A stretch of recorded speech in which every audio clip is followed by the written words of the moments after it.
Here's your host, Fred Green. Welcome to the Golf Smarter podcast, Joe. Well, thanks, Fred, for having me on your show today. I've been a longtime listener of all of your guests and have learned quite a bit from everybody. So It's a great place to get a lot of golf information for sure. Well, thank you. That's really kind of you. But when you say I'm a longtime listener, what does that mean? How long have you been listening? Well, I think you're probably well over 900 episodes. Oh, yeah, getting now over 1,000, yeah. Yeah, so that's a long time. I've been listening, at least 8-9 years. It's a long time. How did you find it? How did you find Golf Smarter? Well, I'm a golf professional, and so one of the things that I like to do is to research what's going on in the golf world. Mm-hmm. And of course, the podcasts became very popular. And as they became more popular, we got an opportunity to listen to a lot of great minds through the interviews like your show. Thank you. Which golf instructors or instructor has resonated with you that's been on the show that's kind of jumped out and is like, this guy's good? Well, there's no one. If there was one guy that kind of stands out, it'd be Tony. Tony Manzoni? I think Tony is, one of the reasons why is he and I kind of share the same beliefs about, I don't really call it a single pivot or any of that. I like to keep golfers a little bit more on their left side because it's so difficult to try to get to the right side and then to go back to the left side. And we're trying to do this in all less than a quarter of a second. If a golf swing is 1 second, the backswing is 3/4 of that. And so the downswing is a quarter of a second. So even the best athletes, doesn't matter what sport you play, you're going to have a difficult time getting from the right side back to the left side. And so weight shift has become a big, depends on what kind of camp you're in.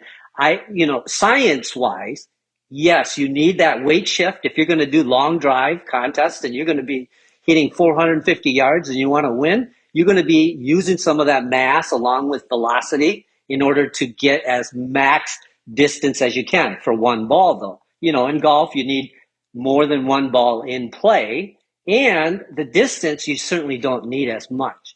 Now, on tour and professionals and those guys that are playing for a living, without a doubt, there's a certain distance that they need to hit. And I think amateur golfers as a whole, up to like 10 handicap golfers, they don't realize that they don't need to hit it as far in order to have a very good game. And, with things like Arcos, who has all that information, they got over 1 billion bits of golfers doing things. So they know what golfers need to improve on and improve in order to lower their handicap. And one of the things in there is that for a 10 handicap, did you know that you only need to hit the ball, 200 yards in the fairway and 225 in the rough to lose 0 strokes to all 10 handicap golfers? So when you think about that, and I look at the size of the golfers that are on the golf course, I'm like, I think he could hit it 225 yards with a driver in their hand, probably with a 3-wood in their hand.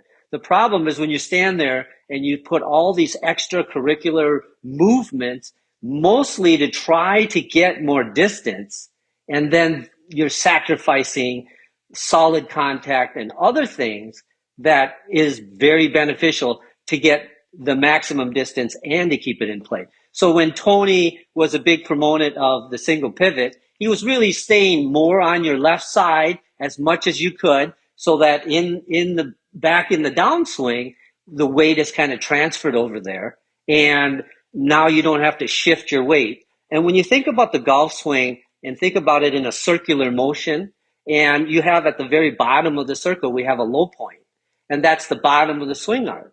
And so we need to move that bottom of that swing arc in front of the golf ball. And so when we start moving to the right and left, we're constantly moving that swing arc and don't even realize what we're doing. We're moving our swing the whole time. So it's much easier to just stay stationary, feeling wise, where you've got, what he said, 60-40 to stay on that side. And then eventually at the top of the golf swing, you even felt a little bit more on that side. Now, some people would say, oh my gosh, that's crazy because, it doesn't make a lot of sense. But scientifically, it does make sense. When you think of the circle, right? And you're making the golf swing, and let's go back to like the first position in the backswing where the shaft is kind of parallel to the ground. And that part is going to be the farthest outermost part of the circle. And then from there, the circle starts to come back towards the target. Mm-hmm. So when we stand On the upswing, at the target, so when we stand there after that position, the club is already starting to go towards the target. And so as the club is going towards the target, the best golfers we know now with technology, they already have started their downswing before the backswing finishes. And now I can explain it to you just from the circle that after P2 or, shaft parallel, it's starting to go back up and it's going in and it's going towards the target. So it's staying on plane, but it's also moving. And so some of that is going to move you and shift you. And there's where you get the 70, where 70 more, instead of 60-40, now you go 70. And you feel more of that on that left side. And now all you have to do is focus on hitting down and compressing that ball because you've already, in a sense, shifted your weight. Now you can delay that longer for, of course, if you're trying to hit the ball farther. But as I mentioned, it's unnecessary for a lot of golfers. You can play a lot of very good golf just staying on your left side or feeling like, and that's the other thing. You're just putting air quotes on feeling. Yeah, because, when we're moving it off to the right, it's just for that split second, and then everything comes back to the other side. And the reason why is our brain is getting ready for a lot of our intentions that we're trying to do. So, for example, when you're like getting ready to really hit a long ball and you wind up and you get ready, your muscles and your brain's getting ready to put the brakes on and stop your golf swing and get ready for that. And also usually shortens up the swing when people are trying to hit it farther, unless they're really loose. And they don't realize that. So our brains are reacting to what we want to do. All we want to do is really understand, obviously the ball flight laws and some of the swing mechanics so that we can repeat the shot over and over again. And staying on our left side, feeling like, because you will shift a little bit. And if we talk about shifting, we know now with gears and a lot of high-tech equipment, the amount of shift off to the right is about the size of a golf ball. So not a lot of shifting, but still. So even if we did, right, let's say that we did, that's how much Rory is moving off the ball. Okay, so, and he's hitting it a long ways, and he's winding up. And the rest of us don't need that. We can play a lot of very good golf by first starting to hit the ball more solid. And by hitting the ball more solid and hitting down on the golf ball, not hanging back and scooping up on it and getting under it and adding too much loft. So there's just way more benefits to staying on your left side than there is to getting onto your right side. And if you think about weight shift and legs, I'm not going to say that they're not a part of it. It's just they get too much of the publicity when we know that you can hit balls off your knees quite a ways. We've seen Tiger Woods to long drive people hit the ball a long ways. About 75% of your clubhead speed is going to come from your hands, wrists, and forearms. And so if you get too much of that body involved and think that the arms come along for the ride, you got another thing coming if you want to increase your clubhead speed. The simplest way when somebody says, I want to get faster clubhead speed, you got to think about you're holding the club with your hands. And so in order to get that to go faster, you got to move your hands faster. And to move the hands faster, your arms and then your upper body. So you really got to get those upper body part moving. And then the lower body helps adjust the rest of that and transports the package into the delivery. So it allows your arms and hands to do some work too. Everybody plays a role. So we just have to understand who plays what role. And the body plays a role, but we got to get the arms and hands to play a little more. And I think that helps when we stay more on our left side.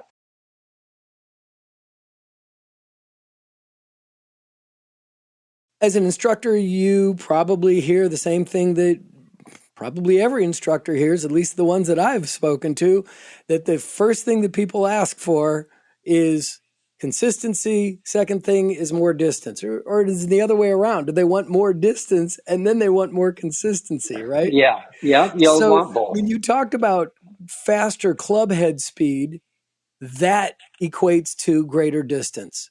But people get lost in the fact that the a new piece of gear, a new ball, is what is going to equate to greater distance, maybe 3 yards, if you're going to be literal about it. And what they should be asking for is less dispersion, right?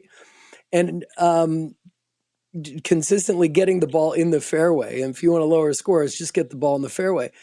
But to get greater distance, you really do need to work on your body to get that faster club head speed, don't you? You need to increase your muscle mass somewhat, your body, your Yeah, mobility, your flexibility. there's no question that, like I said earlier, the body plays a very big role, but the arms and hands play a very big role as well. And Mm-hmm. if the body gets out in front, that's going to affect our swing plane and lock the arms and hands from doing their job. And they've got to be moving. So the best way that I could explain it to you, if we think about just think in circles, the golf swing is a circle. Let's think of the club head as being a big circle, and then let's think of your hips as a circle. Now that's smaller, and then your shoulders. That's the next size. And so when we come back down on our downswing, of the circles, which circle has the most to travel? And that would be the club head. And so they need to get going, but you'll never see this on video. So on video, what you're going to see is sequencing. So you're going to see the lower body starting, as I mentioned before, if we look at it from behind the golfer, the golf swing's already going towards the target, towards the top. So a lot of times when we see a video face on, we'll see the golfer, start the downswing from the lower body and then working their way all the way up. What we're not seeing in that from a science or engineering standpoint is the acceleration rates. So how much faster does the club head have to move in order to catch up with, the hips and the body as they turn? The hips are turning what, 45? 45 degrees, the shoulders 90, a little bit more if you can. And then, the club head is going how much farther? So it's an unfair race when we start the downswing that we start with the lower body, we start with the turning and spinning. That's going to get our hands to come out to in, okay, for the high handicap golfers. And for the better golfers, what they do is get stuck. And so what happens is they get trapped as they start too early with the lower body. So what you want to do is get those arms and hands to move as quickly as possible, and the rest of the body will catch up. It's like running. When you want to run faster, you move your arms faster, and then all of a sudden your legs are moving faster too, and you don't even realize it. So by moving your arms and hands faster, it picks up the speed of the rest of your body to turn. So we got to look at it, take a step back, look at it from an engineering and science of how it all happens, and then come back and then you can tell me what you like and what you don't like. But we have to stay with the golf swing with physics and geometry. Physics is what's powering the swing, and geometry is the shape of the swing. And so how we stand to the ball and how we make our swing plane is going to have a huge effect on the club head speed. Way more over, I got to spin my hips, or I got to turn my body, or that I got to be in the gym. Okay. Even Tony was mentioning how old he was, and he was hitting the ball long ways, and he didn't feel like he needed to work on doing much. He could always do it in a presentation, and he's absolutely right. So a lot of this I understand is my talk, but my children who I'm training, they are professional golfers today. So Wow. if you go on my Instagram, and you'll see the pictures and the videos of them demonstrating some of my fundamentals that I've taught them over the years, you know, they're going to be going to Q school this fall. And so, Both of them. yes. And so we're, Congratulations. thank you. But, we still have to get through that. So that's Well, like a the fact daunting that they're task. even scheduled to go is pretty impressive. So a lot of the stuff that I'm talking to you about are the stuff that I instilled to my boys, as well as other professionals that I've worked with over the years. I also worked with one gentleman. I worked with one other junior kid who ended up with a scholarship in Florida. So I've worked at the highest level of swings at a very fast speed. So the things that I'm telling you, it's not just for some senior golfer or some high handicap golfer. This is for at the highest level. This is for when I'm with my sons at a golf tournament. We got $5,000-$10,000 invested in the tournament. We can't miss this cut, and so you can't be doing a lot of swing thoughts and a lot of ideas. You're going to pack your bags and go. And we've been at this for over 20 years. Trust me when I tell you, a lot of the stuff that we're talking about is real world scenarios of what you really can do on the golf course, even at the highest level. And so my kids are the perfect example. It's like a lot of teachers can talk concepts and ideas and maybe have somebody that they work with and that they've taught. But here I've worked with my boys from, they started golfing at 4 and all the way up to now. So I've seen the swing in progress. I've watched it at the highest level. And so I know what's going to be the simplest way. And what I just have explained is what I just basically taught the boys. And if they can do it, being what? They only weigh like 130, 140 pounds, and they can hit the ball 300 yards. So Wow. if they can do that, I know anybody listening can do what the fundamentals that we're about to talk about. Yeah. Were you a golf instructor before you became a father? Yeah. So I've been a golf teaching pro for 30 years. Okay. I started my career 30 years ago, playing the mini tours down in Florida.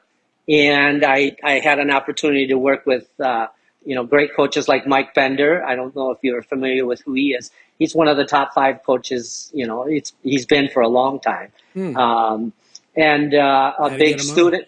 Yeah, a big student of the Mac O'Grady and the Morad system, the golfing machine, stack and tilt. So all of that all of that was a very big part of all of our teaching. So it doesn't matter. If you're a teacher today, all of that had an effect on your teaching. One nugget here or there, we're all sharing that example in order to find the big picture, which is to make the golf swing simpler and not have more ideas and more confusing concepts. So what I did is I just narrowed down basically the 5 fundamentals that I have worked on with my sons, and these are the same fundamentals that I do in every one of my golf lessons. So it doesn't matter who comes in. These 5 fundamentals that we're talking about is grip, posture, backswing, downswing, and impact. And it doesn't matter what concept or belief you have, you're going to have all of these 5 fundamentals in every golf swing. And so what I've done is I've created a little ebook to show you how to just hold the club, how to take the backswing, just a simpler way. And hopefully I can explain that to you today in a simple way so that your listeners can have something to work on.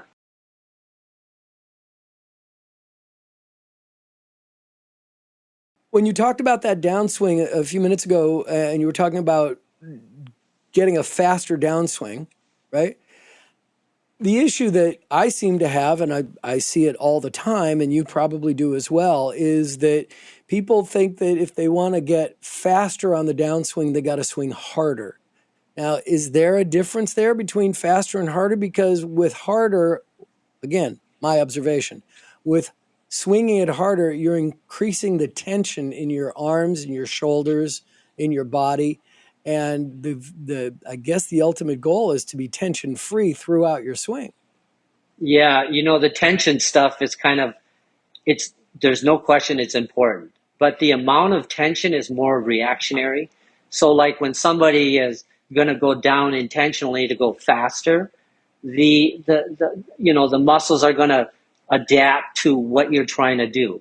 So the key is your intention to swing it faster with your arms, or is it to keep your arms up and spin your hips faster?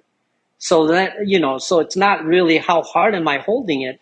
It's, do I believe that swinging my arms faster will get me more club head speed? And the amount of tension will naturally, happen.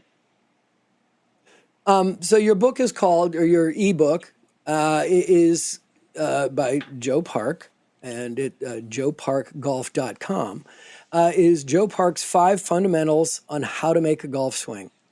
And it's pretty basic. It's not only great for beginners, it's also a great reminder for all of us coming out of, a wet, wintry, cold winter when we're not playing as much. Our bodies are kind of falling out of golf shape.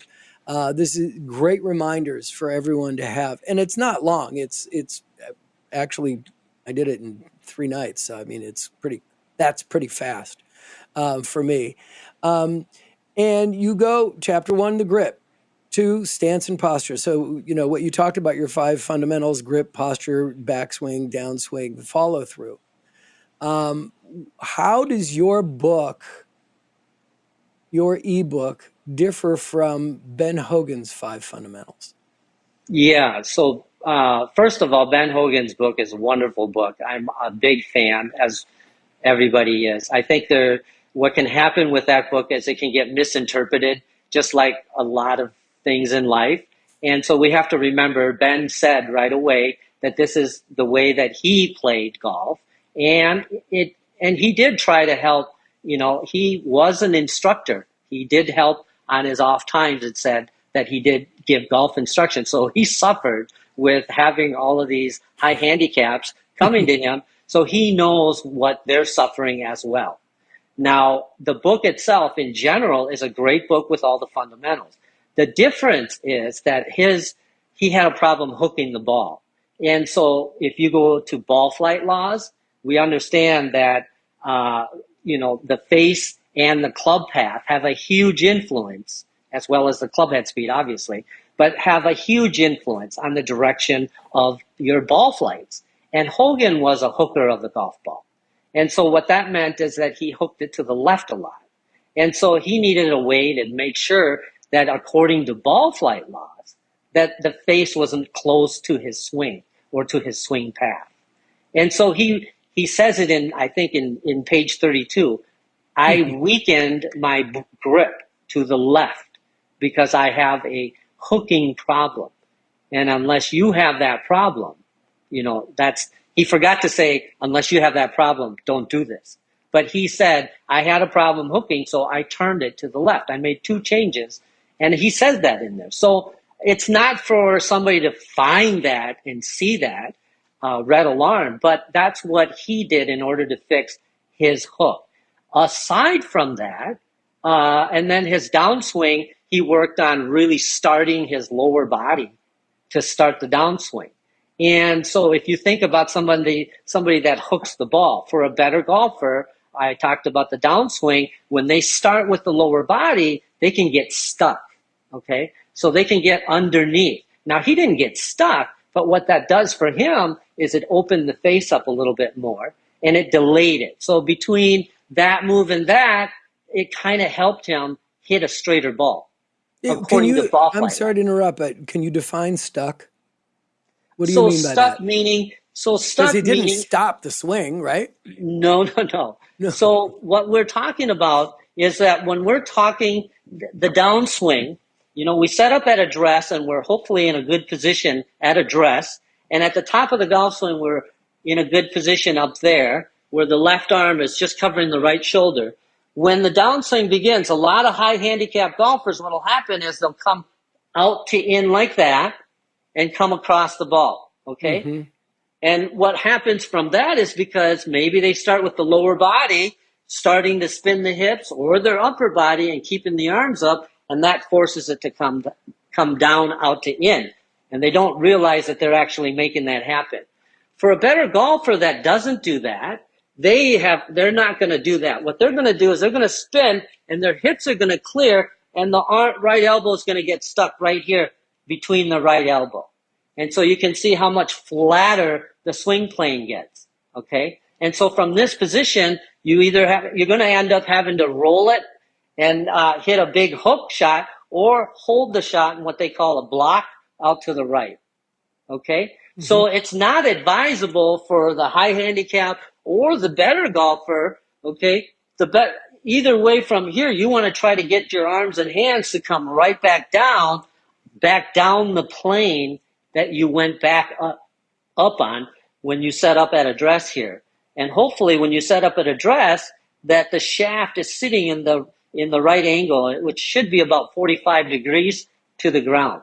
So if your posture is up like this, or if you stand too far away from the ball, that's going to affect your swing plane. That's going to affect then the way that you come back down. So the simplest way to work on your downswing is, first of all, get a better grip, okay? So what I do is I just have people hang their left arm just by their left side. And when you hang the left arm just by the left side, you'll see that the thumb wants to curl in more to the right. The thumb does not want to go down the middle if you relax it. And if you then take your grip from that position, it'll allow your wrist to hinge, and it'll allow your face to be in the proper position up at the top. And so the most common grip that comes in my lessons is the thumb right down the middle, which, Hogan did, because that allows the face to be open, but it's not very good for the high handicap. They're coming out the end with an open club face, and a lot of times that can be fixed just by getting the grip in what I call a closed face grip instead of a open face grip, just to have it let your left arm hang, and it'll go just to the right side, and then you'll see a couple of knuckles on your left side, and the upside down V will point to your right shoulder. Now, some people will call this a strong grip. I call this a natural grip because this is how your joints want to line up. If you just put it in the middle, it'll want to go right like that, and that'll open the face. And so now you've got all this extra work. So the simplest thing is to just start with a grip that'll get the club face to come back more square. And all of us can do this by just hanging the left arm by your left side. Anybody. I've done this, for a long time as a teacher. There's nobody that's come to me down the middle. If anybody's down the middle because they're hooking the ball, they're a plus handicap, and their problem isn't coming over the top and slicing. Okay, that's a different whole issue, which we can address too. But I'm talking the 90% of golfers who come over the top, hit fat and thin shots. If you could get a better grip, and Tony's idea of staying more, as well as mine, I say stay more on your left side. Those two simple things is going to get the face more square, your weight transferred, and it's already simplified the golf swing. So getting the grip in the right position with the left hand, just letting it hang, and then your right hand, you want to make sure that it gets just behind the shaft to slightly under it, and you want it more in the fingers, okay? So often I see the grip where it's in the palm of the hand. And the reason they have it in the palm is it feels more comfortable, feels like you got really, you could really club somebody with that. But I always say, listen, if you held a baseball in the palm of your hand, how far could you throw that versus if you had it in the fingers? So if you want to get a lot of club head speed, just start with the right hand, making sure that it's more in the fingers, a little bit more behind the shaft. It will feel like you can't hold the club. And that's because those little muscles need to be trained as well as they need to be strengthened. But the minute that you hit the ball, you won't believe how much more club head speed that you're going to get because you can't throw it as fast in the palm as in the fingers. So then the right hand, you want to make sure that it's in the fingers. And don't put that thumb down the middle again. That thumb goes to the left side. And that's going to help you with impact and triggers and all kinds of other good things. But that also helps you up at the top of the golf swing, support the club in the right position. And that thumb being down the middle, I find, has just hurt so many golf swing and forces the golf swing to come over the top as well. So just the simple lesson of the left hand and the right hand will allow the club to do the things that it needs to do and the hands to do what it needs to do. And then, of course, after we have a good grip, we have to get into the right posture. Well, this is not something I usually do with this podcast, but I need to. This last section that we've just done with Joe, he's been standing up with a club in his hand, describing all this in full detail. I'm going to go ahead and take this segment and put this on YouTube so you too can see it as well. And we'll be back right after this.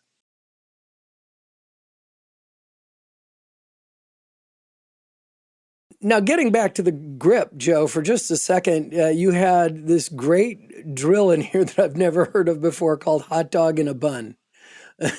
And you also provided a secret tip with the right hand. If you didn't cover those already, please share that with us. Yeah, so when your thumb is on the right side and you've got your grip, just think of that as like the hot dog. And when you put your right hand, it just covers your right palm. After you have it in the fingers, you just cover that up with the palm of the right hand. And so then that would be the bun. And so this is what I give for the junior kids. When we do our junior programs, we say hot dog in a bun, and they never forget to cover that thumb up with that right hand, which is going to be very big in the golf swing as we make our transition and so forth. What's the downside? People I've seen just have a regular like baseball bat grip where their hands are there's no overlapping at all. What are they, what's the detriment to doing it that way? What are they losing out on? I'm a big fan of the baseball grip. It's just you have to hold it properly. In baseball, the baseball grip basically is all 10 fingers on the club. Mm-hmm. It's just not interlocking or overlapping. But you can have all 10 fingers on the club. You just got to make sure that it's in the fingers. And you can see I can still cover up my left thumb. And so as far as the baseball grip is concerned, I do this with a lot of my juniors and a lot of ladies. And the reason why is in the golf swing, when we take the backswing, we want to get this club to stay on plane. And in order to stay on plane, it's a very heavy club. And so the more that you can get your right hand on the club, the better control you have to take this club up, back, and in, and get it on a better swing plane. And so I don't mind that. And matter of fact, I did, I mentioned earlier about one of my students. He's off playing college with a 10-finger grip. So it does work. It just, it's not very popular with a lot of people. But I love it for golfers to start, high handicap golfers. It gives you better control of the right arm. And that is so important in the golf swing, is the right arm. And the right arm controls the whole swing plane. As you take it back and fold, the swing plane needs to be going back, it needs to be going up, and it needs to be going in. And your right arm is, the magic of the right arm is taking it back, up, and in just by folding your right arm. And when you're folding your right arm, you can get on the perfect swing plane. And then on the downswing, you just go ahead and unfold your arm. And that's what provides that downswing. Now, what happens is if you start an unwind too quickly, you can't unfold. And if you're not unfolding, that's like I can't unwind my throw.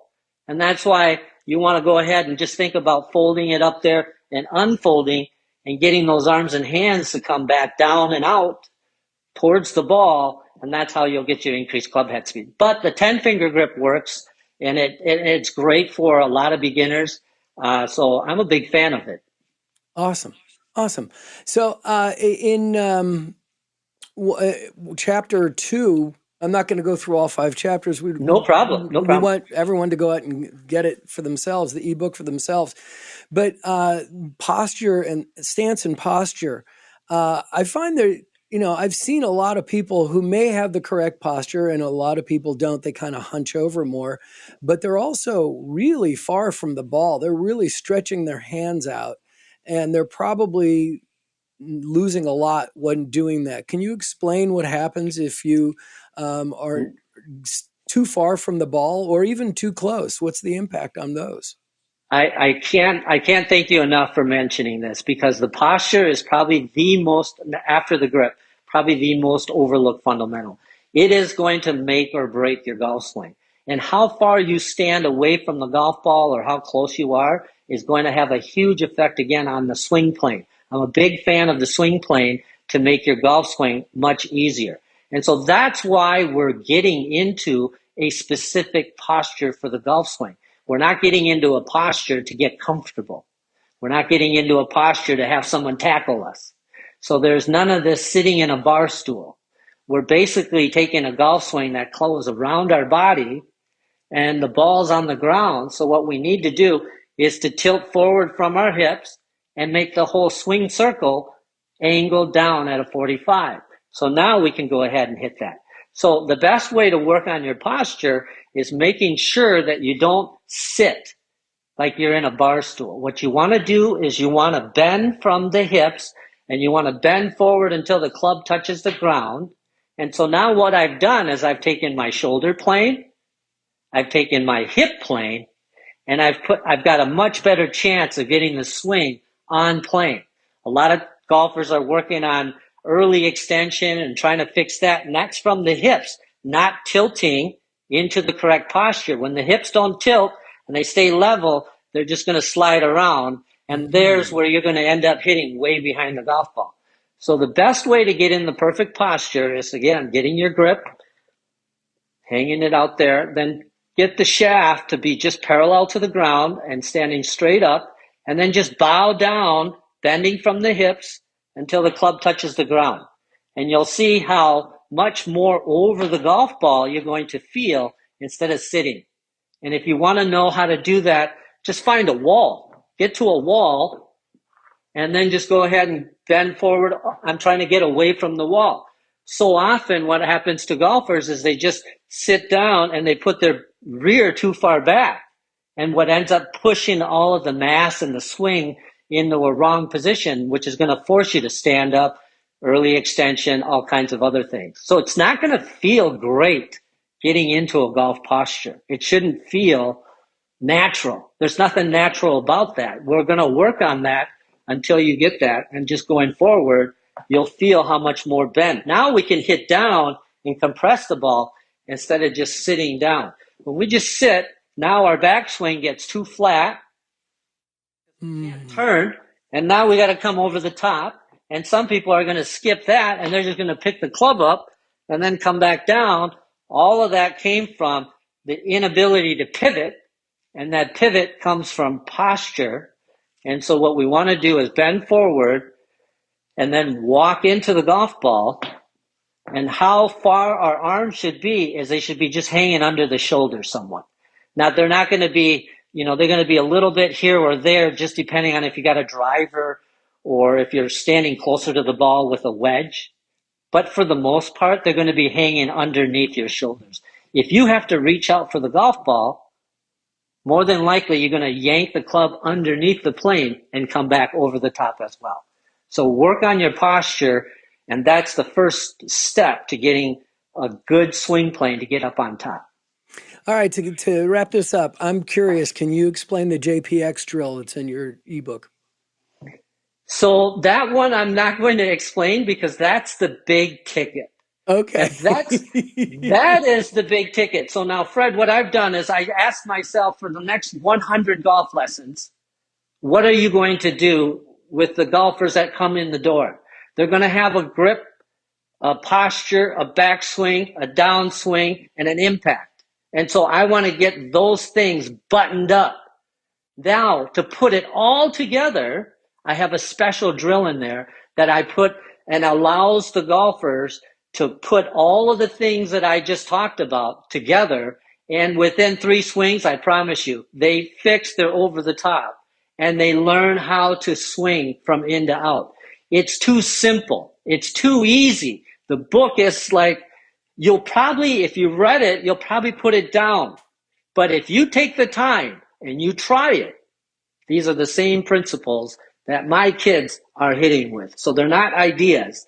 And unless you can hit better than them, you might want to try it. And they are only 130 to 140 in weight, under 6 feet, and hit the ball 300 yards. So the point young.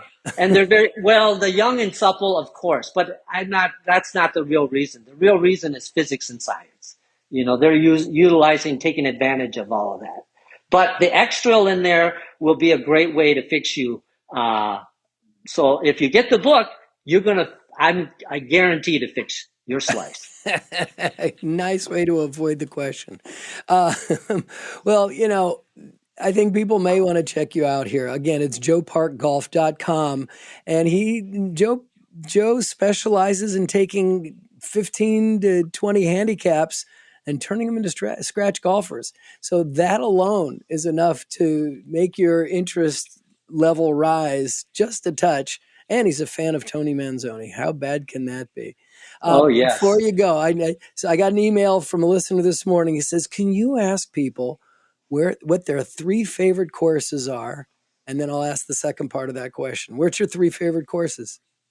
Oh, Scottsdale is loaded with so many golf courses. Oh my gosh, yes. So that is it's a trick question. Some of the courses that I love, you can't really normally go and play, right? Because they're private. But public courses, let's talk about that. If you come down here, you got to play True North. That's probably always on the bucket list. Yep. And then, of course, farther down from there, Weekopah is another one. Have you ever tried that? I played it in a Pro-Am before the Open. I've played Weekopah a couple times. Love that course. Beats me up every time. Yeah. Yeah. So, we're just so blessed with so many courses. My favorite private courses, obviously, are Silverleaf, Estancia, and Maribel, which are the neighboring courses. And they're very, very, they maintain them to such a level. But every course in Scottsdale is like being at a private course. They make sure to maintain it as if you were a member for the day. So it doesn't matter what course you play in Scottsdale, you're going to be treated right. That's true. Okay. And second part of the question is, and I'm going to make a caveat on this. You're not allowed to answer with your children involved in this question, but give me 2 of your career highlights. Oh my goodness. My career highlights. Well, I would say, my career highlights was, we moved here from Minnesota, as I mentioned earlier, and we had a golf facility there. So what I got an opportunity to do was to build an 18-hole championship pitch and putt golf course. Wow. And so it was built with bent greens, bunkers, water hazards. All the holes were under 90 yards. All you needed was a wedge and putter. So I designed that along with my father-in-law, and obviously it was a family project. But that, and then we had the driving range. And the driving range, we were open year-round. In Minnesota? So now here's how I did it. I took a plow, and I raised the front end, and I plowed the driving range. And it took me 40 hours to plow our range. It was, like 350 yards long by 300 yards wide. That's like 11 some NFL football fields. So I plowed that, took me 40 hours so that I could pick the balls, and we were open in the winter. So my biggest accomplishment is year round. And then I put in a building with infrared heat so that you could just be in a light sweatshirt and see the full length of your shot dead winter. Awesome. And then, of course, I built the golf course. And so that, to me, is probably my biggest highlight. And, of course, my boys, watching them play. They weren't allowed to be in the answer. That was too obvious. So my biggest accomplishment is probably building that facility. We had over 300 juniors a year in our junior program. So we did a really good job of growing the game. And our golf facility allowed us to really meet great people. Congratulations. Great people. Again, Joe Park's 5 Fundamentals, How to Make a Golf Swing by Joe Park. Thanks so much for your time today and the lessons and the video. I really appreciate it. Thank you so much, Fred.